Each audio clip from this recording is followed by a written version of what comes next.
ST मोर्चे के राष्ट्रीय अध्यक्ष आदरणीय समीर ओरांव जी, भारतीय जनता पार्टी की राष्ट्रीय प्रवक्ता सांसद आदरणीय हिना गावित जी उपस्थित हैं। मैं आदरणीय मुंडा जी से आग्रह करूंगा कि आप सबको संबोधित करें।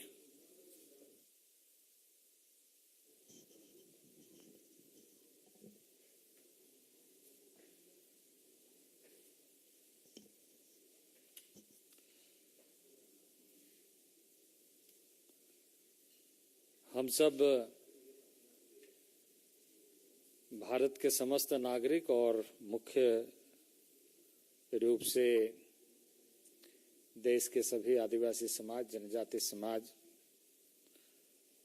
आज गौरवान्वित अनुभव कर रहे हैं कि माननीय प्रधानमंत्री और हमारे पार्टी के अगुआ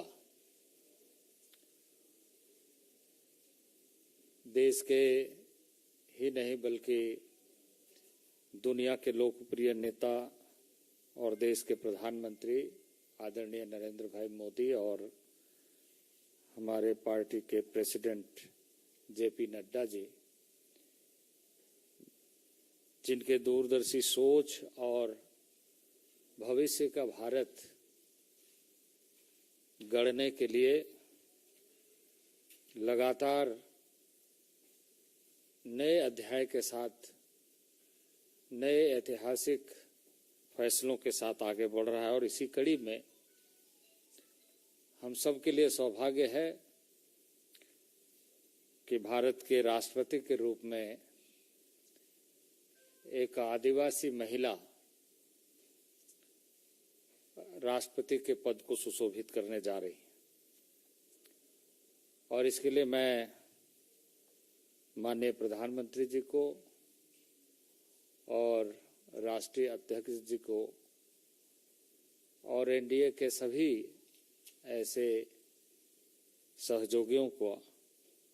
आभार व्यक्त करता हूं। मैं इस अवसर पर निश्चित रूप से इस बात को दोहराते हुए कि आज़ादी के लंबे कालखंड के बाद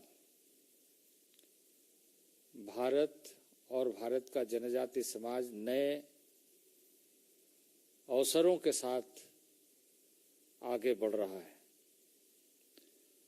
और खासकर यदि हम आज़ादी का अमृत महोत्सव का यह इस वर्ष को देखें तो हम सब के लिए बहुत महत्वपूर्ण है, पूरे देशवासी के लिए महत्वपूर्ण है और जनजाति समाज के लिए ऐतिहासिक लक्ष्य और उपलब्धियों को प्राप्त करने का एक नई यात्रा प्रारंभ हुई है। जहां एक तरफ आज हम सब देख रहे हैं कि एक आदिवासी महिला राष्ट्रपति पद पर आसीन हो रही हैं, वहीं यदि आदरणीय प्रधानमंत्री जी के पिछले 8 वर्षों में लगातार 2014 के बाद आज 2022 तक के सारे कार्यों को और खासकर जनजातीय परिप्रेक्ष्य में देखें तो न केवल विकासात्मक कार्यक्रमों के माध्यम से बल्कि इस बात को बहुत ज़्यादा बल देता है और बहुत अधिक सब जनजाति समाज को उत्साहित करता है कि विकासात्मक कार्यक्रम के साथ साथ जनजाति समाज जो आत्म स्वाभिमान के साथ,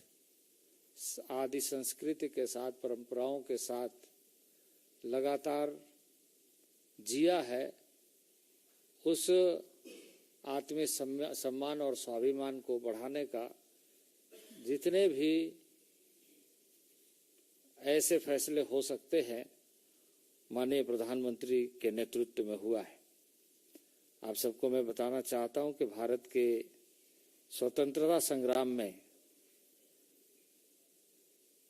अपनी आहुति देने वाले,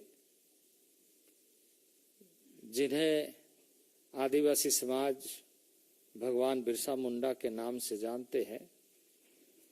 उनके जन्म दिवस को जनजाति गौरव दिवस के रूप में मनाने का निर्णय आदरणीय नरेंद्र भाई मोदी के नेतृत्व में भारत सरकार ने घोषणा किया है और प्रत्येक वर्ष इस दिवस को हम जनजाति गौरव दिवस के रूप में मनाएंगे। जनजाति स्वतंत्रता सेनानियों के वीरतापूर्ण कार्यों का स्मरण करते हुए देश भर में ऐसे महत्वपूर्ण संग्रहालय, जनजातीय स्वतंत्रता सेनानी संग्रहालय, जिसमें 10 पर कार्य चल रहा है, उसमें कई स्वतंत्रता सेनानी संग्रहालय पूरे किए जा चुके हैं और 15 नवंबर को रांची का प्रथम संग्रहालय का उद्घाटन माननीय प्रधानमंत्री जी ने किया है। तो इस सरकार ने 2014 के बाद जहां इस तरह के फैसलों के माध्यम से स्वाभिमान को जगाते हुए लोगों तक विकासात्मक कार्यक्रमों को कैसे पहुंचाया जाए, उसमें खासकर शिक्षा में, स्वास्थ्य में, रोजगार उन्मुखी कार्यक्रमों में और साथ ही साथ संवैधानिक प्रावधानों के आधार पर ऐसे बनाए गए कानूनों को, चाहे वो अनुसूचित क्षेत्र के प्रशासन से संबंधित पंचायतों या फिर वनाधिकार अधिनियम के माध्यम से वन क्षेत्रों में रहने वाले आदिवासी समाज को, उन तक किस तरीके से वो सारी चीजें पहुंचे, ये सुनिश्चित किया है। मैं आपको बताना चाहता हूं कि मोदी सरकार ने वित्तीय वर्ष 2022-23 में जनजाति मंत्रालय को, वैसे हमारा मंत्रालय कई मंत्रालयों के साथ कार्य करता है और इसको यदि हम कुल रूप से देखें तो इस वित्तीय वर्ष में 81,000 करोड़ से अधिक जनजाति क्षेत्रों में, जनजाति वर्गों में विकासात्मक कार्यों के लिए प्रावधान किए गए हैं और इसके साथ साथ ही जनजातीय मंत्रालय का बजट 8,491.92 करोड़ रुपए निर्धारित किए गए हैं और उस पर कार्य चल रहा है। वह पिछले वर्ष की तुलना में लगभग 12.32% अधिक है। मैं इस अवसर पर यह निश्चित रूप से दोहराना चाहूँगा और कहूँगा कि पिछले कई वर्षों में, यानी आज़ादी के लंबे कालखंड में, अधिकतर समय कांग्रेस ने इस देश का नेतृत्व किया, लेकिन कांग्रेस की सरकारों ने जनजातीय क्षेत्रों के विकासात्मक कार्यक्रमों को एक औपचारिकता पूरा करने के दृष्टि से लगातार बजटीय उपबंध या उसी दृष्टि से कार्य करने का प्रयास किया। कई बार आदिवासियों के संबंध में इस देश में चर्चा हुई, लेकिन कांग्रेस के शासनकाल में उन चर्चा का कोई निष्कर्ष जमीनी स्तर पर नहीं दिखा और इसलिए इस समय माननीय प्रधानमंत्री जी के नेतृत्व में राष्ट्रीय जनजातीय कल्याण कार्यक्रम के तहत विभिन्न ऐसे विशेष कार्यक्रम प्रारंभ किए गए हैं और लगभग 91 मॉडल स्कूल में ही शिक्षा के क्षेत्र में आगामी 5 साल में जो हमारे आधारभूत संरचना के लिए प्रावधान किया गया है वो 29,000 करोड़ से अधिक है। यदि हम 2004 से 2014 के कालखंड को देखें तो वह देश में जनजातीय समाज के लिए 90 स्कूल खोले गए थे, लेकिन 2014 से 2022 के कालखंड को देखें तो 514 एकलव्य मॉडल रेसिडेंशियल स्कूल स्वीकृत किए गए हैं। इनमें से 84 विद्यालय में शिक्षण कार्य प्रारंभ हो गए, स्टूडेंट्स आ गए और पढ़ाई प्रारंभ हो गई है। छात्र छात्राओं के लिए आवासीय परिसर उपलब्ध कराए गए, क्लासरूम बन चुके हैं और पढ़ाई प्रारंभ हो गई है। एकलव्य मॉडल आवासीय विद्यालयों के निर्माण में जो पहले यानी 2014 के पहले 12 करोड़ रुपया का प्रावधान किया जाता था, वहीं इस समय में हम ऐसे स्कूलों के लिए 37.80 करोड़ और जो दुर्गम क्षेत्र है उसके लिए 48 करोड़ रुपया व्यय कर रहे हैं। 175 एकलव्य मॉडल स्कूल में इलेक्ट्रॉनिक्स और आईटी मंत्रालय के साथ मिलकर के स्मार्ट कक्षाओं की स्थापना की जा रही है। छात्रवृत्ति की स्कॉलरशिप की यदि हम बात करें 2013-14 में 978 करोड़ था, यानी 2014 के बीच में बाद में यदि हम आंकड़ों को देखें तो जहां हमने पूरे स्टूडेंट्स का डिजिटाइजेशन किया, डीबीटी मॉडल में लेकर के आए और अभी लगभग 2500 करोड़ से अधिक राशि हम इसके लिए व्यय कर रहे हैं, इसके लिए आवंटित किया है। अनुसूचित जनजातियों के कल्याण के लिए जो हमारा कार्यक्रम है, जैसे मैंने आपको पहले कहा कि कुल मिलाकर के जो कई मंत्रालयों के साथ हम काम कर रहे हैं, उसमें हमारा पहले का यदि बजट प्रोविजन को देखें तो वह 20-21 हजार करोड़ होता था और आज के हमारे मंत्रालय के बजट प्रावधान के साथ यदि हम उसे देखें तो जैसे मैंने कहा कि 87,000 करोड़ से अधिक, यानी 80,000 करोड़ से अधिक अन्य विभागों के माध्यम से और हमारे विभाग के माध्यम से, हमारे मंत्रालय के माध्यम से 8,000 करोड़ व्यय किया जा रहा है। केंद्रीय मंत्रालयों के विभागों के साथ समन्वय और कन्वर्जेंस के साथ इन सारे योजनाओं को पूरा करने का एक निर्णय हम सब ने लिया है। प्रधानमंत्री नरेंद्र भाई मोदी लगातार इस बात को ध्यान में रखते हुए कि जनजातीय समाज दुरूह क्षेत्र में रहता है, यानी जंगलों के बीच में, और उनके जो रहने के जो क्षेत्र है वहां आवागमन की बहुत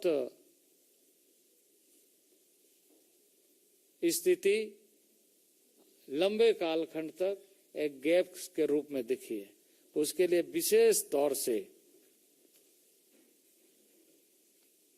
विशेष तौर से सड़कों के निर्माण का कार्य प्रारंभ किया गया है और स्पेशल तरीके से स्पेशल एक प्रोग्राम इंटरनेट के लिए जो ऐसे क्षेत्र है 4G कनेक्शन पहुंचे, उसके लिए 7,287 गांवों को चिन्हित किया गया है जहां नेटवर्क की सुविधा नहीं है, वहां 4G कनेक्टिविटी पहुंचाया जाए। 2013-14 के पहले और 2014 के बाद के इन सारे चीजों को यदि हम मूल्यांकन करें तो खास तौर से एजुकेशन में, शिक्षा में एक व्यापक दृष्टिकोण और भविष्य में हमारा जनजातीय क्षेत्र शिक्षा में पीछे नहीं रहे, इसका ध्यान रखा गया है। वहीं उसके साथ साथ हमने एक नई योजना का सूत्रण इन 8 वर्षों के कालखंड में नए तरीके से प्रारंभ किया, जिसका नाम हमने आदि आदर्श ग्राम योजना रखा है। इसके तहत हमने 36,000 गांवों को सिलेक्ट किया है। 36,000 गांव जहां गैप्स बहुत अधिक है, सुविधाओं का अभाव है। रूरल डेवलपमेंट के साथ मिलकर के उस डेटा को शेयर करते हुए हम सब ने उन गांवों का चिन्हितीकरण करते हुए अब सेचुरेशन के मोड में कैसे सेचुरेट हो गांव की, उन सारी योजनाओं का लाभ उस गांव को पूर्ण रूप से मिले, ये सुनिश्चित करने के दृष्टि से आदि आदर्श ग्राम योजना और उस योजना के साथ सभी विभागों का कन्वर्जेंस कैसे हो। जितने भी 41 ऐसे मंत्रालय हैं जो डेवलपमेंट से रिलेटेड, इंफ्रास्ट्रक्चर से रिलेटेड और एम्प्लॉयमेंट से रिलेटेड सारे कार्यों को करता है। उसमें से 12 मंत्रालय को हम लोगों ने विशेष तौर से चिन्हित करते हुए यह सुनिश्चित किया है कि आदि आदर्श ग्राम योजना के माध्यम से उन सारी योजनाओं का लाभ जनजाति समाज को उस गांव में संपूर्ण रूप से मिले। और यह योजना बहुत ही महत्वाकांक्षी योजना है। खास तौर से माननीय प्रधानमंत्री जी ने इस पर रुचि लेते हुए कि हम किसी भी गांव को टेकअप करें तो सेचुरेट मोड में करें। उस गांव में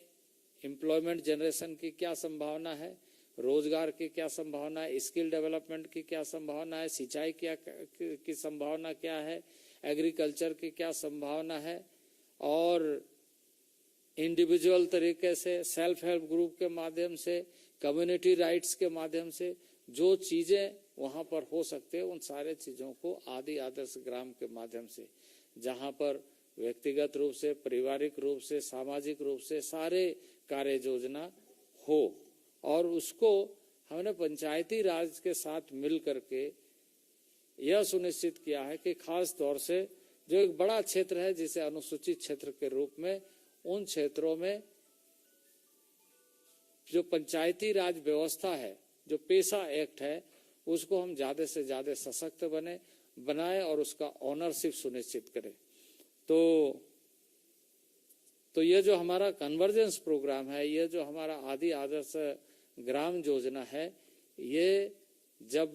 योजना गतिशील होकर के पूरा होगा तो गांव अपने आप में समृद्ध कैसे बने, ये गांव वाले खुद सुनिश्चित करते हुए अपने गांव को आदि आदर्श ग्राम बनाएंगे। और आदि आदर्श ग्राम के माध्यम से एक नया आधारभूत संरचना के साथ साथ रोजगार का केंद्र बनेगा। आप सबको याद है कि माननीय प्रधानमंत्री हमेशा बंधन योजना की बात कई अवसरों पर करते रहे हैं, और इस समय देश में हम लोगों ने क्लस्टर के माध्यम से 3,110 बंधन केंद्र, और जिसमें 52,976 बंधन स्वयं सहायता समूह और 9 लाख जनजातीय ऐसे सदस्यों को लाभान्वित करने की योजना चल रही है। और इसको आगे बढ़ाने का लक्ष्य लगातार बढ़ रहा है। जनजातीय अनुसंधान संस्थान, जिसकी हमने थोड़ी सी चर्चा की, उसके लिए हम लोगों ने पिछले अगर 2014 के पहले देखें तो मात्र 7 करोड़ की व्यवस्था होती थी, और अभी उसमें हमने 150 करोड़ की व्यवस्था किया है। 2014 के पहले 17 राज्यों में जनजातीय शोध संस्थान थे, अभी 21-22 में उसकी संख्या 27 हो गए हैं। और इसके साथ साथ ही आदि कलाकार पोर्टल के माध्यम से जनजातीय भाषाओं, जनजातीय नृत्य कला, कौशल और संस्कृति को इलेक्ट्रॉनिक रूप में संरक्षित करने का कार्य प्रारंभ हो गया और निरंतर चल रहा है। राज्यों को अनुदान में, आजीविका में, शिक्षा में, स्वास्थ्य में लगातार भारत सरकार के तरफ से उन्हें सहयोग दिया जा रहा है, और लगभग 3,405 से अधिक परियोजनाओं को मंजूरी दी गई है। मंत्रालय के माध्यम से एक डैशबोर्ड बनाया गया है। उस डैशबोर्ड के माध्यम से डिजिटलीकरण और प्रमुख डेटा समंकन का कार्य लॉन्च कर दिया गया है पोर्टल के माध्यम से।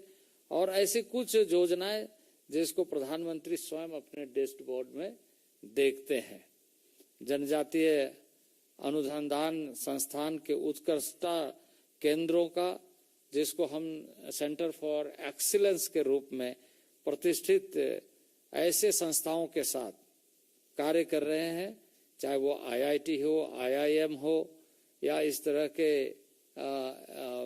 अन्य संस्थाएं हो। लगभग 350 से अधिक अनुसंधान परियोजनाओं को वित्तीय रूप से सहयोग देते हुए कार्य प्रारंभ किया गया है। तो आज़ादी के अमृत महोत्सव में मैं यह निश्चित रूप से कहूँगा कि आत्मनिर्भर भारत का जो यह अभियान माननीय प्रधानमंत्री ने देशवासियों को आह्वान किया है, उसी कड़ी में लगातार हम जनजातीय क्षेत्रों में विशेष आधारभूत संरचना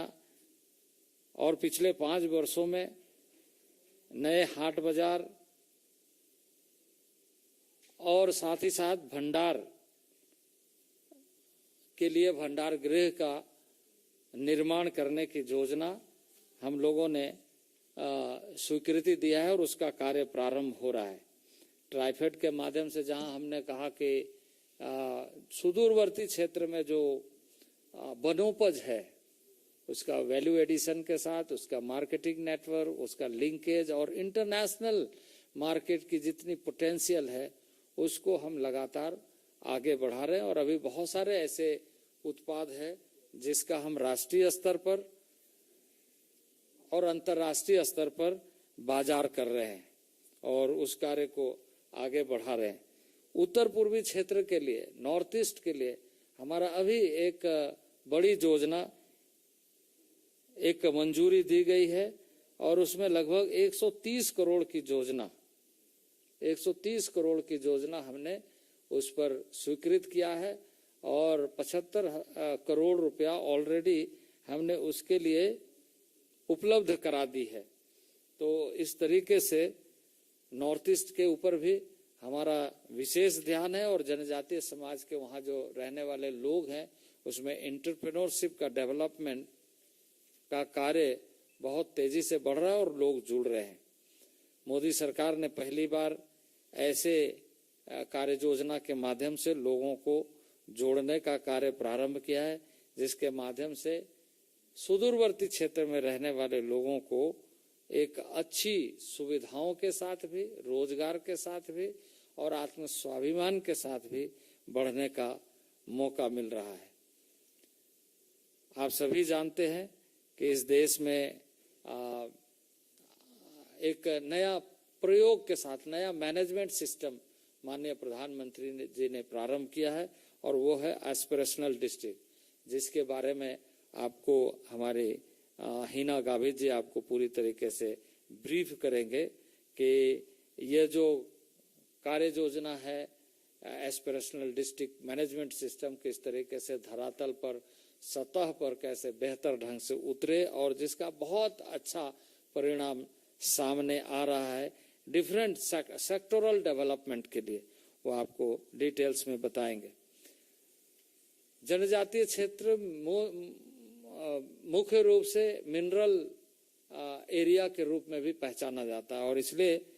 आप सबको जानकारी है कि एक डिस्ट्रिक्ट मिनरल फंड की व्यवस्था की गई है और जिसमें यह व्यवस्था है कि डिस्ट्रिक्ट मिनरल फंड के माध्यम से ट्राइबल और ट्राइबल एरिया के होलिस्टिक अप्रोच के साथ ऐसी योजनाओं को स्थानीय स्तर पर, सतही स्तर पर कैसे पूरी की जा सके, इस पर बल दिया गया है। तो भाजपा की सरकार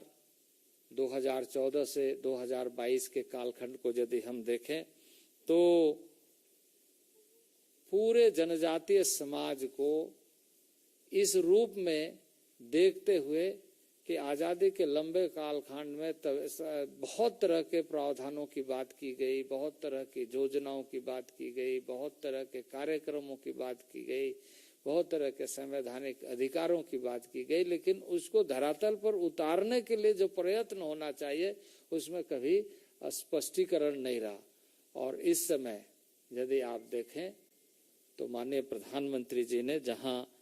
स्थानीय स्तर पर युवाओं को, आदिवासी महिलाओं को और आदिवासी समाज को आगे बढ़ाने के लिए रोजगार के साथ, तो वहीं संवैधानिक व्यवस्था में उसका प्रमुख भूमिका सुनिश्चित करने के लिए आज देश का सर्वोच्च पद पर जनजातीय महिला को राष्ट्रपति के पद पर सुशोभित कर रहे हैं। तो यह जो भारत में इस समय 2014 से 2022 का कालखंड है, यह एक स्वर्णिम कालखंड जनजातीय समाज के लिए हम कहेंगे, जहां उनके बहुआयामी व्यक्तित्व का निर्माण, उनकी संभावनाओं को कुरेदते हुए नए अवसरों का सृजन और उन सारे दुरूह क्षेत्र में आधारभूत संरचना के साथ स्वाभिमानी जनजाति समाज को उनके अपने स्थानों पर बेहतर तरीके से अवसर मिले, ये उपलब्ध कराने का जो एक बड़ी सोच के साथ, बड़ी उद्देश्य के साथ काम आगे बढ़ रहा है। मैं बाकी आपके जो प्रश्न होंगे, यदि कोई प्रश्न हो तो उस समय में फिर हम लोग चर्चा करेंगे। अभी मैं कहूँगा कि हमारे जो जनजाति मोर्चा के राष्ट्रीय अध्यक्ष हैं समीर उरांव जी थोड़ा आपको ब्रीफ करें, उसके बाद हिना गावित जी आपको ब्रीफ करेंगे और उसके बाद आपके कोई क्वेश्चन होगा तो मैं आपको उत्तर दूँ। पत्रकार वार्ता में हमारे केंद्रीय मंत्री आदरणीय अर्जुन मुंडा जी, पत्रकार वार्ता में हमारे केंद्रीय मंत्री आदरणीय अर्जुन मुंडा जी, हमारे पार्टी के प्रवक्ता आदरणीय प्रेम शुक्ला जी और सांसद आदरणीय हिना गावित जी और सामने में बैठे विभिन्न पत्र पत्रिका, electronic media, print media, social media से आए हमारे संवाददाता मित्रों, सबसे पहले तो आज एक ऐतिहासिक क्षण है। आजाद भारत में पहली बार ऐसा निर्णय और निर्णय से निर्वाचित हुए हमारे देश के जनजाति समुदाय की बेटी आदरणीय हमारे द्रौपदी मुर्मू जी जो देश के सर्वोच्च स्थान पर पदस्थापित हुए हैं। इसके लिए मैं आदरणीय नरेंद्र भाई मोदी जी को, एनडीए के नेता को, हमारे पार्टी के राष्ट्रीय अध्यक्ष जी को और आप तमाम सबको आपके माध्यम से देशवासियों को मैं शुभकामना और बधाई देता हूं। निश्चित रूप से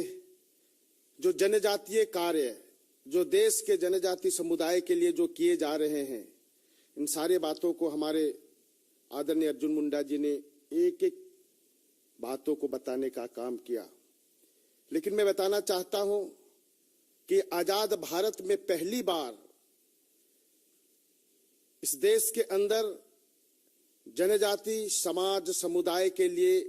बहुत ऐसे रचनात्मक कार्य किए जा रहे हैं जो कि आजादी के बाद उपेक्षित पड़ा था। निश्चित रूप से मैं कहना चाहूंगा कि ये जो आजादी के अमृत महोत्सव का वर्ष चल रहा है, देश एक तरफ आजादी का अमृत महोत्सव मना रहा है, वैसे समय में इतने दिनों तक इस देश के अंदर क्या होना चाहिए इसके लिए पिछले दिनों में लोग विचार नहीं किया। लेकिन हमारे देश के यशस्वी प्रधानमंत्री आदरणीय नरेंद्र भाई मोदी जी ने 2014 के बाद लगातार जनजातियों के सम्मान के लिए, और यही नहीं, जो जनजातीय जो चाहे स्वतंत्रता सेनानी हो या तो स्वतंत्रता के पहले चाहे मुगलों के समय में हो, उस समय में भी जिस प्रकार से जनजातीय वीर और वीरांगनाएं जो देश के लिए जो अपने कई प्रकार के जो कार्य करते हुए समर्पित हुए हैं, ऐसे लोगों का सम्मान कैसे हो। इस दृष्टि से आप देखे होंगे कि रानी दुर्गावती जी जिस प्रकार से आज से 400 साल पहले जो मुगलों के साथ किस प्रकार से जो है अपने धर्म संस्कृति और अपने इस भारतीयता राष्ट्रीय भाव के आधार पर उन्होंने वहां युद्ध किया। हमारे जो है राजस्थान के अंदर पुंजा भील किस प्रकार से जो है हमारे राणा प्रताप जी के साथ मुगलों के साथ लड़ाई लड़ा। ऐसे सारे हमारे जो यहाँ के वीर महापुरुष इस देश के अंदर में रहे हैं। आजादी के लड़ाई में भगवान बिरसा मुंडा, तिलका मांझी,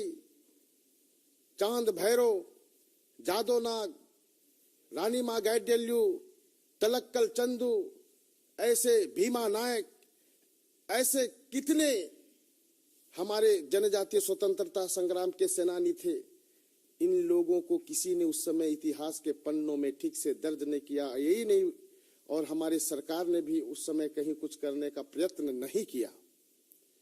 जिस प्रकार से जो हमारे भगवान बिरसा मुंडा जी ने केवल आजादी की लड़ाई नहीं लड़ी थी, भगवान बिरसा मुंडा ने गांव-गांव में जा करके अपने गांव को एकत्र करने का काम, सशक्त करने का काम, एकजुट करने का काम, आत्मनिर्भर करने का काम, स्वावलंबी बनाने का काम हमारे भगवान बिरसा मुंडा कर रहे थे। और इन सारे बातों को किसी ने पहचाना नहीं, देखा नहीं कि देश के लिए कितना कौन से लोग क्या क्या किया। हमारे देश के यशस्वी मुख्यमंत्री प्रधानमंत्री आदरणीय नरेंद्र भाई मोदी जी ने इन सारे बातों को बहुत गहराई से देखा, समझा। और ये जनजाति सम्मान में जिस प्रकार से हमारे आदरणीय अर्जुन मुंडा जी ने बताया कि उनके जन्म जयंती के दिन को राष्ट्रीय जनजाति गौरव दिवस के लिए जो है वो प्रारंभ किए। आज देश भर में उनके नाम से, उनके बातों को, उनके कार्यों को जो स्मरण करते हुए यह देश के जनजाति समुदाय आज आगे बढ़ रहा है, प्रेरणा ले रहा है। इसी प्रकार से जो कि हमारे देश भर में कई जनजातीय जो महापुरुष हैं, जो देश के लिए जो काम किए हैं, उन लोगों के नाम पर वहां पर जो संग्रहालय बन रहा है, उसमें कई प्रकार की जो है हमारी प्रेरणादायी बातें हैं। उसको आज के युवा पीढ़ी, आज के छात्र वहां से देखेंगे, समझेंगे और देश के लिए कुछ करने के लिए, कुछ बढ़ने के लिए आगे बढ़ेंगे। ऐसा यह एक उपलब्धियां है। इसी प्रकार से हम कहना चाहेंगे कि जिस प्रकार से जो है हमारे जनजाति समुदाय के कई पर्व त्योहार होते हैं, इन पर्व त्योहारों को किस प्रकार से उनके जो सामुदायिक सामूहिक जो परंपरा आस्था के साथ जो मनाते हैं, उनको भी कभी कोई संरक्षण संवर्धन करने का कार्य नहीं किया। लेकिन हमारी ये सरकार ने निश्चित रूप से ये कुंभ के बाद में जो जनजातियों का सबसे बड़ा जो मेला लगता है, मेड़ारम यात्रा जो तेलंगाना के अंदर है, वहां करोड़ों लोग वहां पर एकत्र होते हैं। 7-8 राज्यों के लोग वहां पर एकत्र होते हैं। वहां पर जनजातीय कार्य मंत्रालय के माध्यम से हमारे जनजातियों का आस्था का केंद्र है, विश्वास का केंद्र है। उनको कैसे संरक्षण संवर्धन हो, इसलिए वहां भी बजटीय प्रावधान के आधार पर इन सारे चीजों को कैसे वो लोग ठीक ढंग से अपना अनुपालन करते हुए पुरखों पूर्वजों के जो आस्था का केंद्र है, अपने समाज संस्कृति है, उसको आगे बढ़ाएं। इसलिए वहां भी ऐसे सारे जो बजटीय प्रावधान है उसको किया गया है। तो इस प्रकार से निश्चित रूप से मैं कहना चाहूंगा कि आज जो आजादी के अमृत महोत्सव को मनाने के लिए हम बता सकते हैं, कह सकते हैं, और आने वाले दिनों में जब 25 वर्ष और यानी 100 वर्ष हो जाएगा आजादी का, उस समय जनजाति समुदाय अपने आप में दिखेगा, अपने आप में जो है अपनी संस्कृति, आस्था, परंपरा, विश्वास को ये भारतीयता के साथ जोड़ करके आगे जाएगा कि अपनी अलग पहचान उनकी भारतीयता की दिखेगी। ऐसा सारा कार्य हमारे देश के यशस्वी प्रधानमंत्री जी ने प्रारंभ किया है। निश्चित रूप से हम कहना चाहेंगे कि आज बहुत सारे अचीवमेंट हैं। और इस अचीवमेंट के आधार पर मैं कह सकता हूं कि यह भारत जो बदल रहा है, बढ़ रहा है, एक भारत श्रेष्ठ भारत की ओर जो चल रहा है, अपने प्रधानमंत्री जी का यह यात्रा है, इसमें हमारा जनजाति समुदाय भी कदम से कदम मिला करके आगे बढ़ेगा, ऐसा दिखाई दे रहा है, ऐसा मेरा मानना है। धन्यवाद। हिना गावित जी।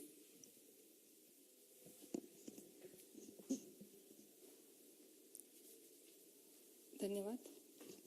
आप सभी का स्वागत करती हूँ।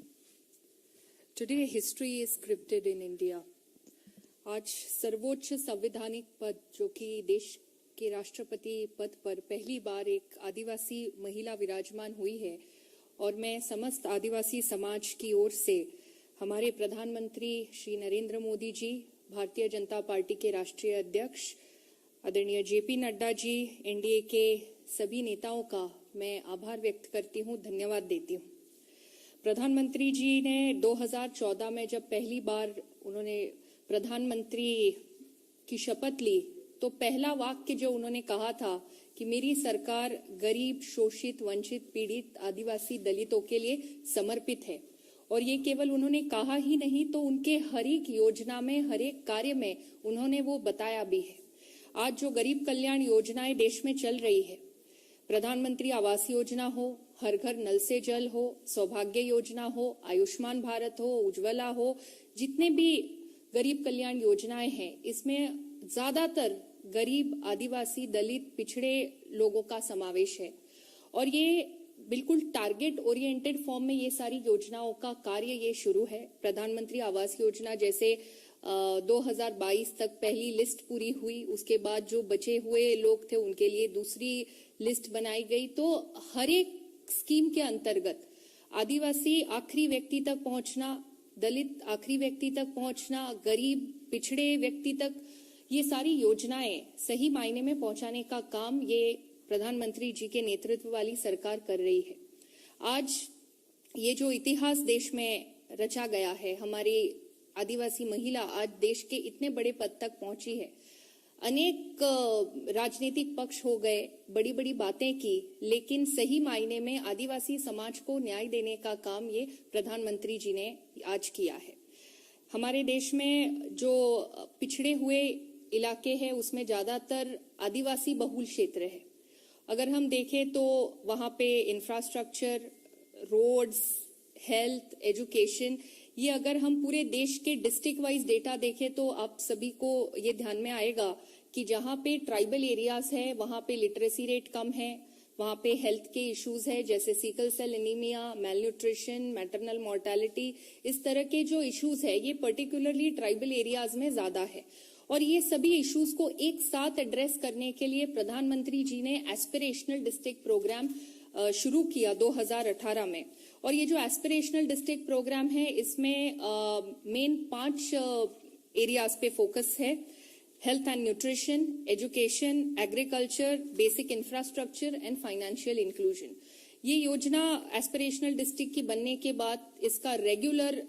एक फॉलोअप का कार्य शुरू है। नीति आयोग इसको रेगुलर मॉनिटरिंग कर रही है। और इतना ही नहीं तो हर एक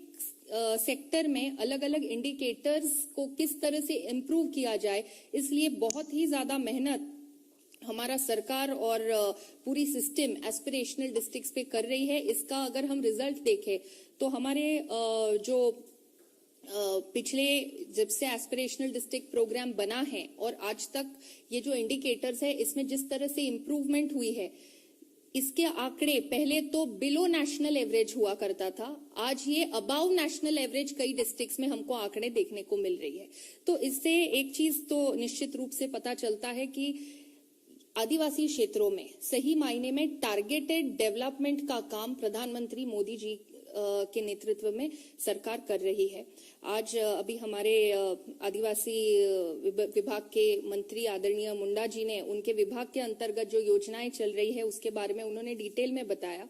उसमें और एक चीज मैं जोड़ना चाहूंगी सर के विभाग आपके माध्यम से स्वास्थ्य पोर्टल बनाया गया है। आज तक देश में ट्राइबल एरियाज में जो माल न्यूट्रिशन, सिकल सेल एनीमिया या बाकी हेल्थ रिलेटेड जो इश्यूज थे, इसको टारगेटेड उसके ऊपर आज तक देश में कोई ऐसा आंकड़े आइडेंटिफाई करने के लिए कोई व्यवस्था नहीं थी। आज स्वास्थ्य पोर्टल के माध्यम से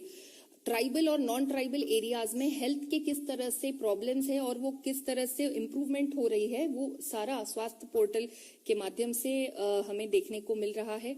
इसी के साथ साथ हमारे जो ट्राइबल एरियाज में माइनर फॉरेस्ट प्रोड्यूस है, इसको पहली बार मिनिमम सपोर्ट प्राइस देने का काम भी इसी सरकार ने किया। 23 प्रोडक्ट्स माइनर फॉरेस्ट प्रोड्यूस के अभी एमएसपी के लिस्ट में जोड़े गए हैं। तो कुल मिलाके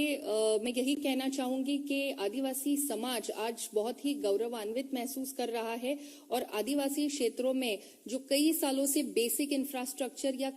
कई सारी ऐसी योजनाएं थी जो नहीं पहुंच पा रही थी, आज सही मायने में वो योजनाएं वहां तक पहुंच रही है और आदिवासी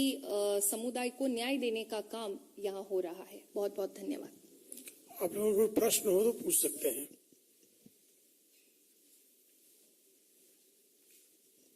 धन्यवाद।